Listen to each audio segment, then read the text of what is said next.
Hello and welcome everyone to the class. We'll continue talking about representation of time in the English language. Today we'll talk about past tense or the past time and its representation. We'll look at both the forms and meanings as we've been doing for the other tense forms as well.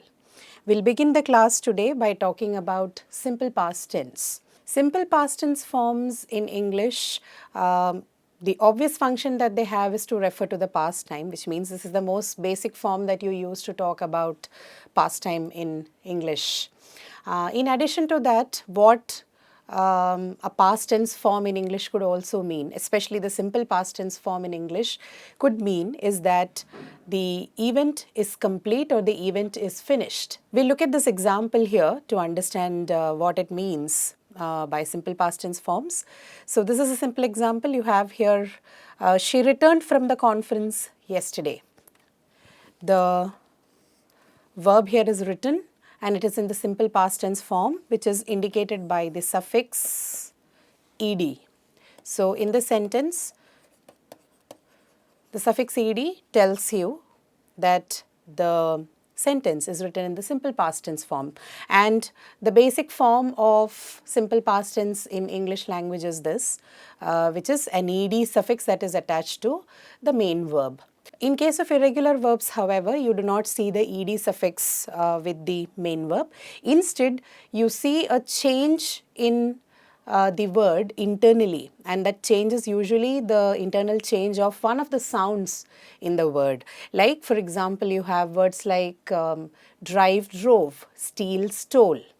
Right? So these are all examples of irregular verbs, and in irregular verbs, the change is internal, usually the change of an internal sound within the word, and not the ed suffix attached to the main verb, which indicates the past tense form of the verb. So simple past tense in English can also be used to talk about a character's state of mind or to describe an event that has happened in the past. All of this happens in the fictional writing process. Of course, other forms of the tenses or other tense or time can also be used in the fictional narration. There isn't a restriction to that, but the meanings produced by the usage of the other tense forms or the other time will certainly be different from what is intended from the past tense narration. We have an example here to give us a sense of what happens in a past tense narration. This is an excerpt from a short story written by O. Henry, and the story is The Furnished Room. Let's have a look at the excerpt and understand how past tense is used in narrative technique in fictional writing. So, one evening after dark, a young man prowled among these crumbling red mansions, ringing their bells. At the 12th, he rested his lean hand baggage upon the step and wiped the dust from his hatband and forehead. The bell sounded faint and far away in remote hollow depths. So, we'll first underline the past tense forms. So you have prowled, then you have rested, then you have wiped, and then you also have the word sounded. Look at this excerpt carefully, read it very, very closely, and you will be able to identify what has been written in the first point here. What is it? Narration to describe events and states as imagined in the past, right?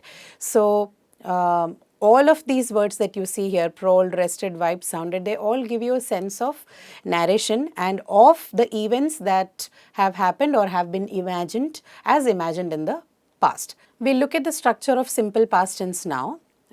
So the first sentence you have here is she arranged her clothes in the wardrobe. This is an affirmative sentence or a non-negative sentence or a positive sentence. Whatever is suitable, you can call it as it is. But we are more concerned with the structure part. Whenever we discuss about the structure, especially with respect to tense forms, our focus is mostly going to be around this part of the sentence, which is the verb, because it is around the verbs that you see most of the modifications that are required to form various tense forms, right? So we look at the first sentence then. She arranged her clothes in the wardrobe. You have the verb arrange here, and of course you have the ed suffix, which tells you that this particular sentence is written in the simple past tense form. Okay, so we know this, but let's look at the second sentence. We see that it's a little different from the first one. She did not finish her work on time, right? There are at least two differences in this from the first sentence that we've seen, and that is, the first one is that this is a negative sentence, right? So indicated by the word not, which is a marker of negation. Another part is that you have an additional verb form here called the did. What is this did doing here? The function of this task, the function of this verb did is to provide tense to the sentence, right? So unlike in the previous sentence, you do not have an ed form to the word verb finish here. Instead, you see another verb did. This is in the general language referred to as an auxiliary verb, but the function of this particular verb in the sentence is to act as the tense marker for this given sentence. So finish is not bearing anything on it which could provide for tense.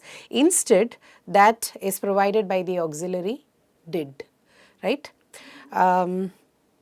So, in negative sentences particularly, you will see that to indicate tense, you will have an additional auxiliary like did.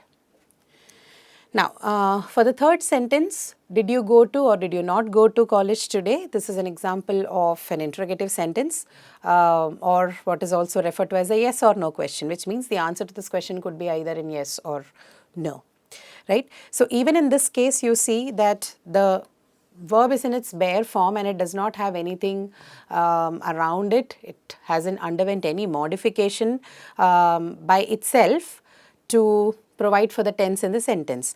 Again, in the sentence, the tense is supplied using the auxiliary did, right?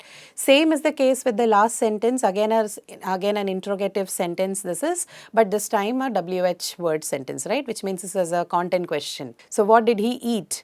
Again in this one, the verb is eat, but eat has come without any modifications to show tense, and that work is performed by did in this sentence. So except for the first sentence where you had a regular verb like arrange and a suffix ed attached to it to show that it's a past tense form, all the other three sentences that we have had here, the negative sentence, the yes or no interrogative and the WH interrogative, all of them use did to supply tense to their verb, right? So this is about the structure of simple past tense. We'll move on to the next past tense form or the next way in which we can talk about past time in English, and that is the perfect aspect of the past, or which is also referred to as the past perfect tense in English. What does the past perfect form signify? Okay. Now, unlike your simple past tense form, the perfective aspect is usually something that is used to talk about relational time, right? So, which means the perfective tense form does not give you an absolute sense of the time, but it will talk about time in relation with some other time, and we'll see what this relational, meaning of time is. In the case of past perfect form, it is usually the relation of a previous past to the current past, right? So we'll understand this again using the example we have here. She had returned from the conference before the semester began. Let's, for the sake of convenience, take the events in this sentence as event 1 and event 2. By event, I mean the verbs used in the sentence, right? So the first event here is that she had returned from the conference. So I'm going to name this as event 1. And then the second thing that you see here, the second verb you have here is began. So semester began. I'm going to call this as event 2, right? Now you see something here, past before past or the embedded past. We'll understand what this embedded past means. If I am going to represent this diagrammatically, I am going to call this particular event, this particular box as event 2. And since we are talking about embedding, I'm going to put another box within this outer box that I have drawn and call this the event 1. Now what does this mean? That event 1 is embedded within event 2, or event 1 is what I am going to call as the previous past and event 2 as the current past, or simply the past action. Okay. So previous past obviously something that has gone before the current past, right? So that is what this embedding shows. Embedded past means an event that has happened before a past event, right? If I am to draw a timeline, you have, say, the future here, the present here, and if you have the past here, then both these events, event 1 and 2, they've happened in the past. But the difference is that if this is your past point, then this is your event 2, and event 1 is somewhere here. That is, event 1 has happened before event 2, right? Event 1 is embedded within event 2, so previous past, right? She had returned from the conference before the semester began. What happened first is returning from the conference, and the current past, the recent past is then the beginning of the semester, right? So when you have to talk about past embedding, when you have to talk about event that is embedded within the given past time, then the past perfect form becomes useful, or that is the function and the meaning that is generated by the forms of perfect past tense. Okay, we look at the structure of the perfect past tense. Important to understand. This will help you learn how to form grammatically well-coded sentences using the past perfect tense forms. Okay, so the first example you have here, she had returned from the conference, affirmative sentence. Now look at this closely. This is very similar to the one that we just discussed, but if you notice, I have taken off the current past event from here, right? So you don't have two events like we discussed in the previous case, but just the the first one, she had returned from the conference. I use the sentence to let you know that it's not necessary that you have the second past event mentioned in the sentence every time. You can use the past perfect form even without mentioning the other one. It just, the moment you have the had plus the V3 form of the main verb in the sentence, it is understood that you are referring to something that is, you are referring to an action that has been embedded in the past of some action. Okay. So let's look at the structure then. We'll keep our focus on the verb because we know that is what is important to understand tense. Now you have had returned, right? This is important to understand. Now return is your main verb in the sentence, and then you have an ed suffix attached to it, right? You also have an additional auxiliary here which is had. Now this had is what is responsible for giving the tense or the time to, this is responsible in referring to the time of the sentence or the time of the action, right? So past tense is then represented by the auxiliary had. And what is this ed with verb? In the simple past tense form, we saw that ed is the one that could give the past tense form. Then why is that not the case in the sentence? It is because in perfect aspect, the verb form that you use is not the simple past tense form, but it is the V3, or what is also referred to as the past participle form of the verb. Keep this in mind. In return, in the example we have here, the verb is written in its V3 form. It's the participle form and not the simple past tense form. Participle forms cannot provide tense. They are incapable of giving tense to the verb. Hence, you have another auxiliary that performs the function, which is had in the case of past perfect forms. Okay, so had gives you the past tense form, acts as the past tense marker. Then you have the verb in its participle form. Together, both of them together, the auxiliary had and the V3 form of the main verb makes the past perfect form in the English language. Okay, so that's about the structure of the past perfect tense. We'll look at two other examples we have here to understand it better. The second one is the college had not given the permission to participate in the event. Had not given, right? So this is a negative sentence. You will see that the structure does not change at all. The only thing that you see here additional is the negation marker, but that does not bring about any change in the basic structure of the past perfect form here. You have had here as the tense marker, right? You have given, which is give in its V3 form, right? The verb given its participle form is given, and together both of them would give you your past perfect form. Similarly, in the last example, they had reached home before the parcel arrived. Everything is same. The only difference that you see here is that you have they, which is like a plural subject, unlike in the previous two cases. You have a plural subject they here, but even that has not brought about any change in the structure for past perfect form.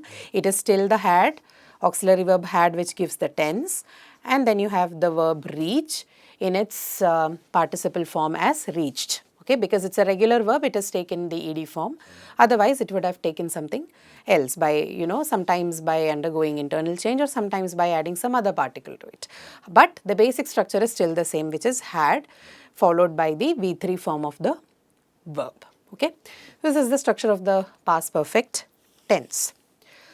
We'll move on to talking about the next tense form, which helps us to talk about past tense in English, and that is the progressive aspect. Okay, progressive aspect, as the name suggests, it helps you to convey that an action was going on in the past, or an action was in continuation, was in progress in the past time, right? It's a very simple aspectual form to understand.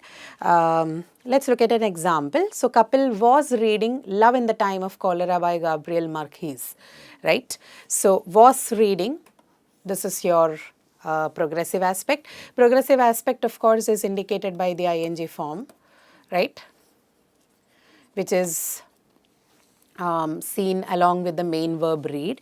And then you have the auxiliary verb was, which is the past tense form of the verb be. Okay, this is be verb in the past. So, obviously, then this part of the verb is responsible for the supply of tense in the sentence, right? This is a very simple form of the past tense to understand. We look at the structure once again and have clearer understanding of how the form works. So, she was walking back to her lab, right? So, the first one you have here was walking. They were talking about the cultural fest to be held next month, plural subject. The only change you see here is of the verb here. In the previous case, because your subject was singular, you use the singular form of the verb, which is was, right? Past form of the verb be was, but because your subject is singular, you used the singular verb along with it. Second case, you used were because your subject is plural now, so you used the past form of the verb be in its plural form, which is were, right? Besides that, there is no much change in the sentence, which is you still have the ing marker in both of it, which represent the progressive tense form, right, progressive aspect form, and then was and were, they are supply tense to the verb, and they are used depending on whether the subject is singular or plural. Okay. Now, the last one is an example of say the negative sentence. So, you have she was not living in France back then, or they were not living in France back then. So, again, the only difference is that of the verb was and were, because you have a singular subject here, and here you have a plural subject, right. So, the only difference is that rest of it remains the same. There is one more way, or let's say there is one more form of tense form of past time that helps you talk about it, and that is the past perfect progressive form. As the name suggests, this particular form has two aspects along with it, two forms. One is of the perfective aspect and the other of the progressive aspect, right? So which means in this form you will see a combination of both the perfect and the progressive forms of the tense in past time. You can look at the example and understand what it means. So the meaning usually conveyed by this form of tense is the progressive nature of an embedded action, right? So in progressive form, it was the progressive nature of the past action given, but then in this case, it is going to talk about the progressive nature of the embedded past action, right? Let's look at the example. She had been writing a book on climate change before she published her recent work. So what is the past perfect progressive form here? The verb here is write, and you have had been writing. So this is your past perfect progressive form in English. So she had been writing a book. Of course, like we talked about the embedded event or the embedded past, this is what? This is your event 1, and published her recent work is your event 2, right? So this is your previous past, that means. Previous past or embedded past, you can call it any of the two. And so event 1 is the writing of the book, and the event 2 is the publishing of the recent book, right? So it is the event 1, the previous past event which was in progress, and that is the use of the past perfect progressive form, right? It is the embedded action that is in progress in the past perfect progressive form, right? So this is the understanding. If you understand the past perfect form well, then it is not very difficult to understand the past perfect progressive form. All you're doing is you're adding another aspect or another form called the progressive form along with it, just to show that that particular action, which is the embedded action, was in progress in the embedded past, in the previous past time, okay? Now there's this very important part that you need to keep in mind while we talk about progressive aspect. This is particularly with respect to the progressive aspects in English, whether of the past tense or the present tense. Progressive aspect and its forms are very heavily dependent on the nature of the verbs used, right? Now what do I mean by that? Verbs that represent mental processes, right? Like enjoy or understand or appreciate, okay? These are verbs that represent mental processes, okay? They talk about mental processes. If the verb's nature is of this sense, that is, if the verbs are indicative of mental processes, then usually we do not use them in its progressive forms, which means you should not make a progressive aspect or a progressive form out of verbs that are indicative of mental processes. In the case of verbs like these, the usually preferred form is that of the simple form. Okay, we prefer a simple form when we have to talk about the mental process verbs, right? So please avoid using progressive aspects along with the verbs of this kind, right? This is one important information that you need to keep in mind with respect to the usage of progressive aspect in the English language. Okay, now we look at the structure of the past perfect progressive tense. She had been knitting the quilt for the baby before the family arrived for Christmas. So what do you have? Had been knitting. So this is of course your event 1 and the arrival of the family is 2. So obviously this particular action is in the previous past, and you have added the progressive aspect to it by adding the ing suffix, right? So the ing suffix is indicative of the progressive form in this. Then you have had been, okay? What is been? Been is the V3 form of or the participle form of the verb be, and had is an auxiliary which is the supplier of tense in this sentence. So the supplies, had supplies tense to the main verb of the sentence. This one, like I told you, this particular verb be cannot do anything because it is in the participle form.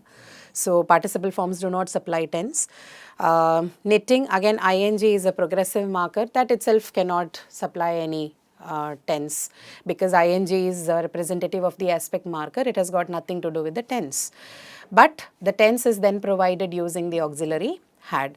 So all of them together, had followed by the V3 form of the verb be, followed by the main verb in its progressive aspectual form, gives you the past perfect progressive. The first two part together, it gives you the perfective form, and then all the three together will give you the past perfect progressive form.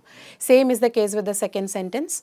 The difference again is that this is a negative sentence, so you have the negation marker not here, but rest of the part of the sentence remains same. So had gives you the tense, been is V3, right, V3 of be, right. This together will give you the perfect form, and then you have the main verb work, and then the ing which gives you the progressive aspect marker. It functions as a progressive aspect marker. Both of them together, so had been working, together gives you the past perfect progressive form. Same for the last sentence, the students had not been responding positively to the classes. This one, again you see this is the part not will act as a negation marker, rest of the things are same as you have seen in the sentence 1 and in the sentence 2, right.